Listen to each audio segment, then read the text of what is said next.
Hey, it's NPR's Book of the Day. I'm Andrew Limbaum. There's a certain irony to feeling like an outsider, to not fitting in, which is that I'd put good money on a bet that literally everyone feels that way sometimes. Like, who is out here being all, oh yeah, I feel totally comfortable here, and everyone around definitely gets me and appreciates me, like 100% of the time. Today on the show, we've got two different takes on fitting in, or, not fitting in actually. In a bit, we'll hear about a YA novel that's about how being bilingual is a hurdle of identity for a lot of kids. But first, the actor Simu Liu, you know him as Marvel's Shang-Chi, just wrote a memoir. It's called We Were Dreamers, and in it, he writes about how fitting in with his immigrant family was weird for him. Because, as a teenager, he wanted to do teenager stuff, cut class, hang out with girls, play sports. But his parents, who'd gone through a lot to get to Canada, were not having it. Liu talked to Here and Now's Anthony Brooks about how he looks back on their rough relationship now in light of all of his success and how he sort of not excuses some of the things they did, but understands them. And now a conversation with a real superhero, or at least with someone who plays one on the big screen. So here he is being introduced at the 2018 Comic-Con. It is a huge honor for me to introduce you to the incredible Simu Liu. That was a big moment for the Chinese-Canadian actor Simu Liu when he was introduced as Marvel's first Asian superhero, Kung Fu Master Shang-Chi. Now the young actor has a new memoir about his journey from his native China to Canadian immigrant to failed accountant to successful superhero actor. As he writes, the journey wasn't always easy. Simu often clashed with his strict, hard-working Chinese parents who put a lot of pressure on him to be successful. His new memoir is called We Were Dreamers, an immigrant superhero origin story. And Simu Liu, welcome to Here and Now. Great to have you.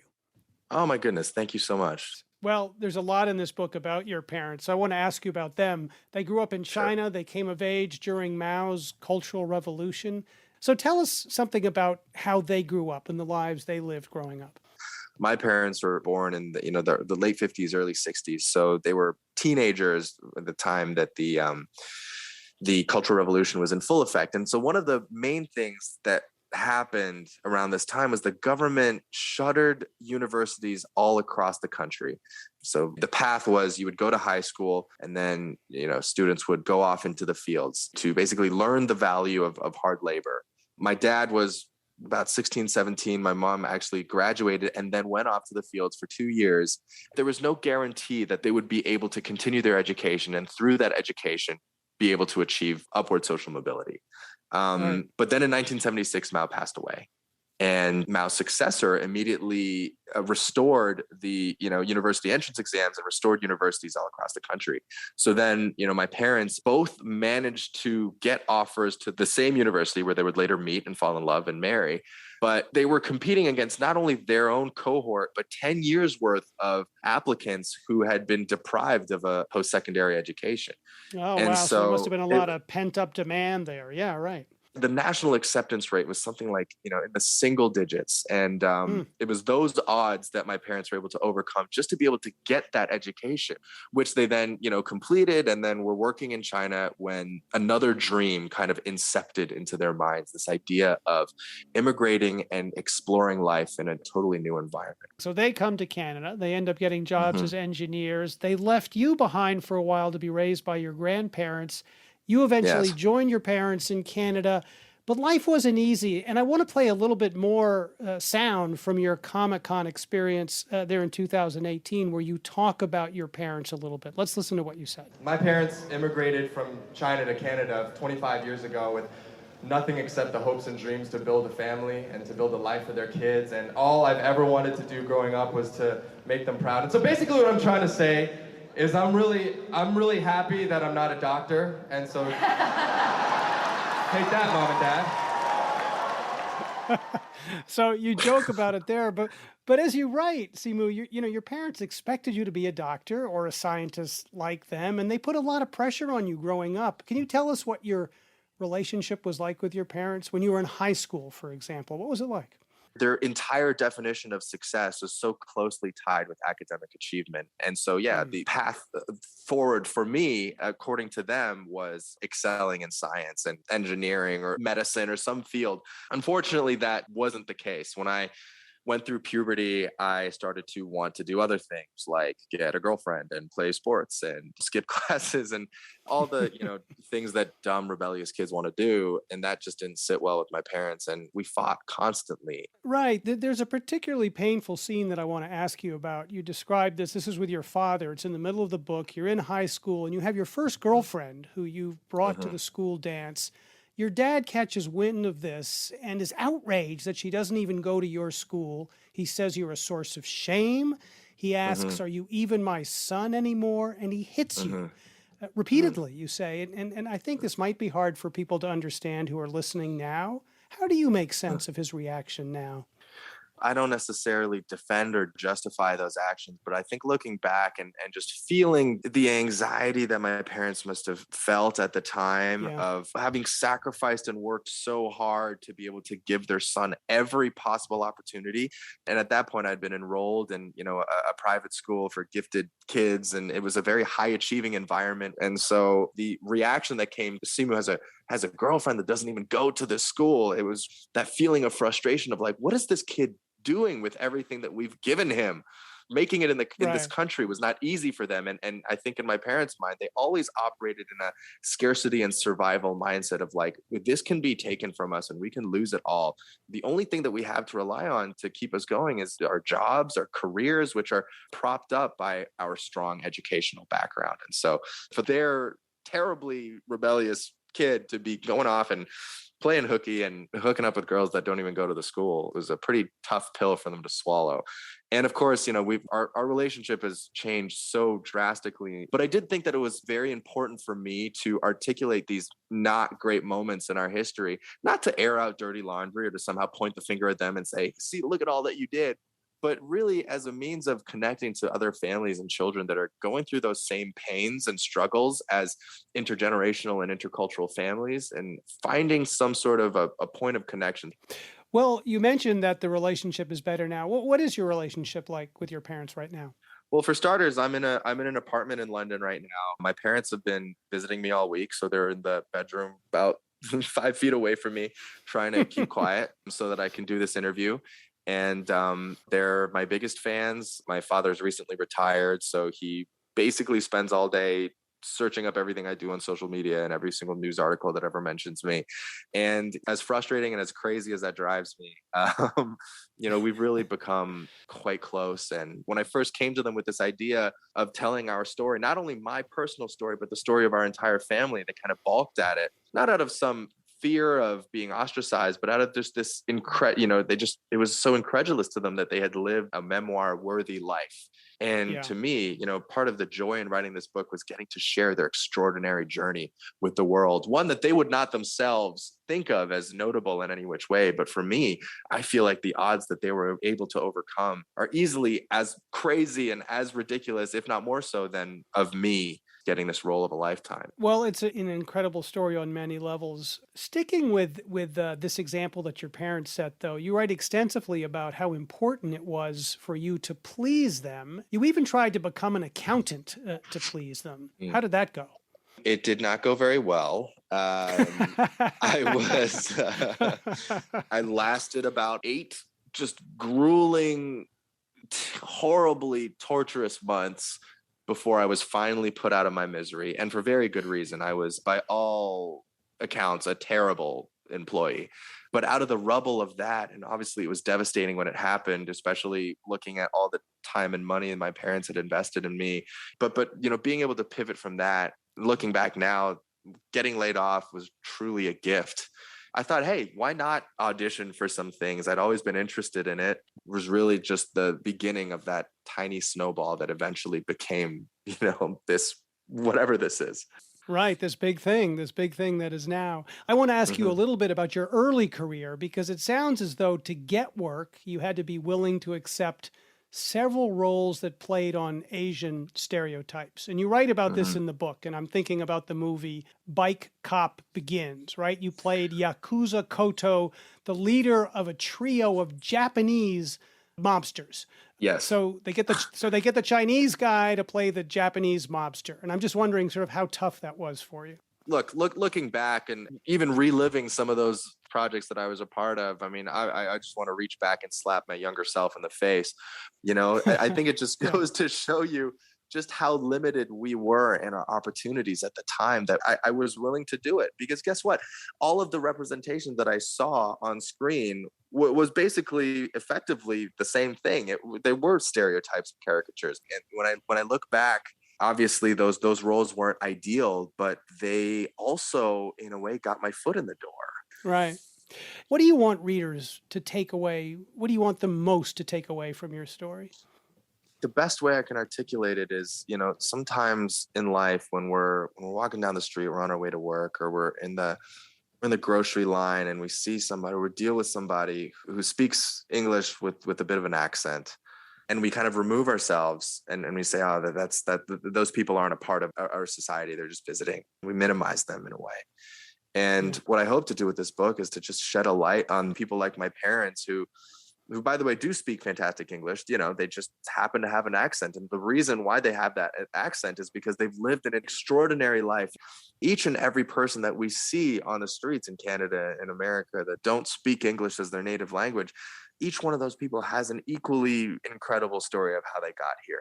And sometimes I think we forget that. Even growing up, observing the way that my parents were treated, it was a lot of impatience and indifference. And I just hope that we can humanize those stories. And especially because my parents are the first to minimize themselves and to say, no, please, they want nothing more than to make themselves small and invisible. But, for me, I just think there's such tremendous value, not only for Asian Americans, for everyone, to really read their story and the story of our family of dreamers and to understand that, we exist as well and we matter. Well, that's actor Simu Liu. His new memoir is We Were Dreamers, an immigrant superhero origin story. Simu Liu, thank you so much. It was a great pleasure talking to you. Thank you. Thank you.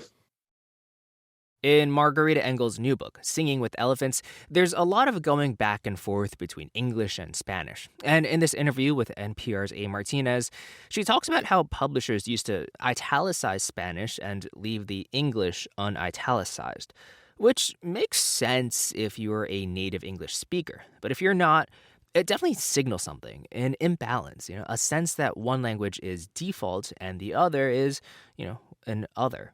And in choosing not to italicize, to keep both languages, I guess, normal, for lack of a better term, she makes this argument that, it might be a little confusing for some. But if you really listen to the context and music and poetry of the words, you'll get what's being said. Cuban-American author Margarita Engle explores what it's like to be an outsider in her new novel, Singing with Elephants. Her Cuban-born protagonist, 11-year-old Oriol, left the island nation to live in Santa Barbara, California. She's learning English. Her playmates are the animals at her parents' veterinary clinic.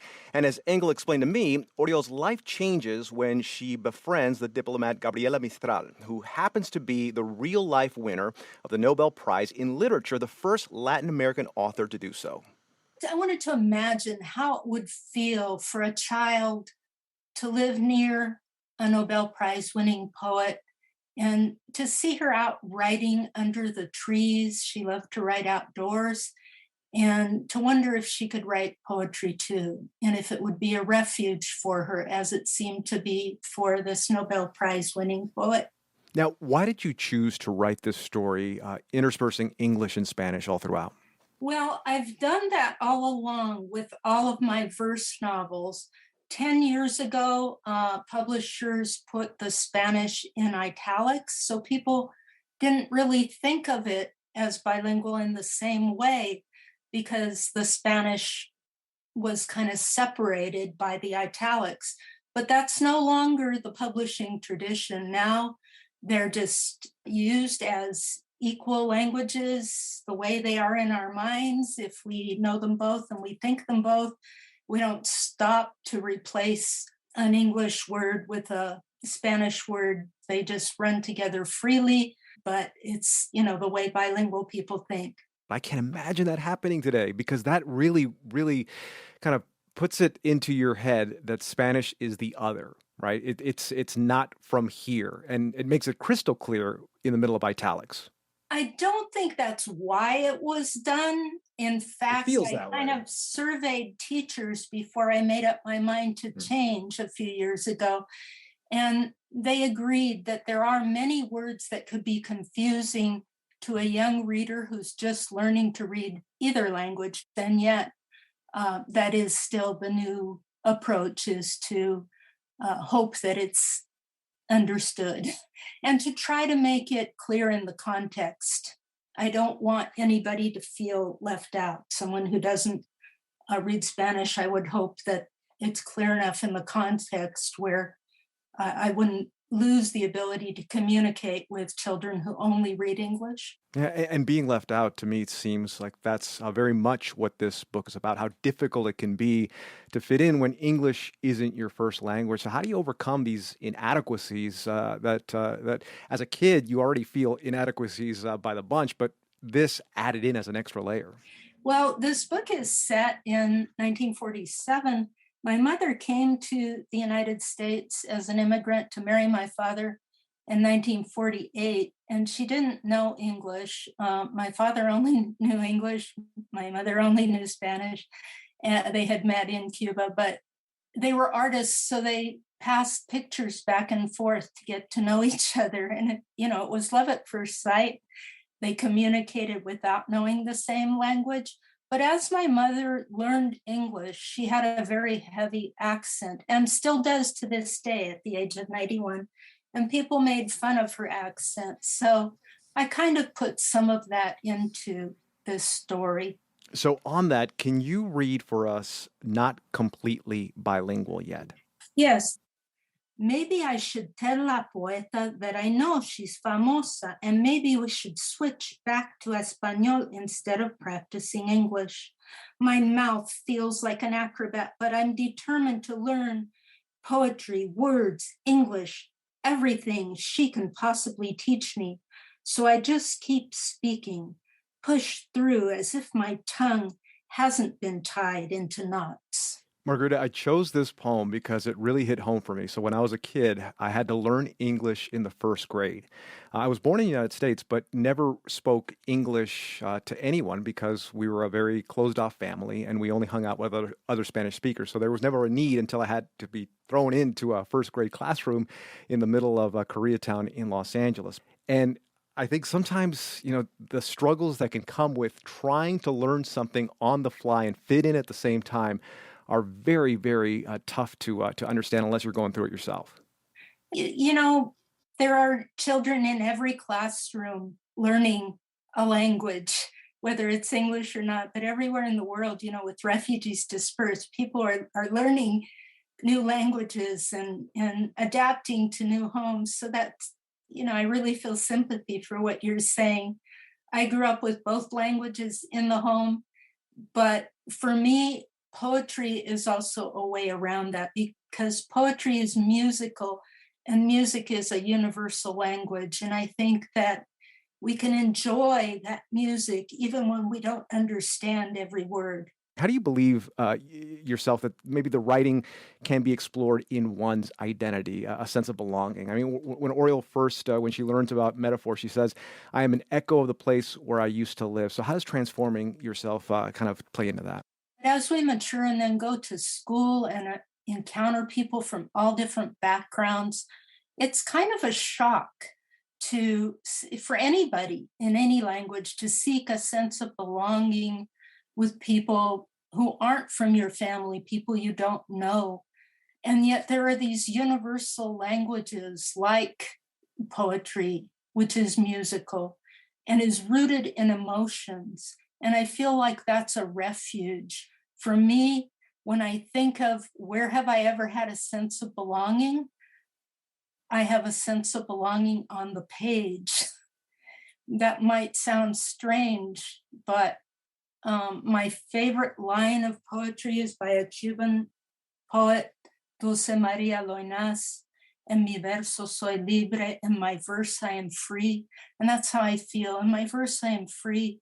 And that is where I find a sense of refuge. And I hope that young readers, not just the young children who would read Singing with Elephants that's written for middle grade, but also teenagers, they would find a sense of refuge in poetry and be able to write their own as well, have a place, a safe place for those emotions. Margarita Engle, her new book is called Singing with Elephants. Margarita, thank you very much. Thank you.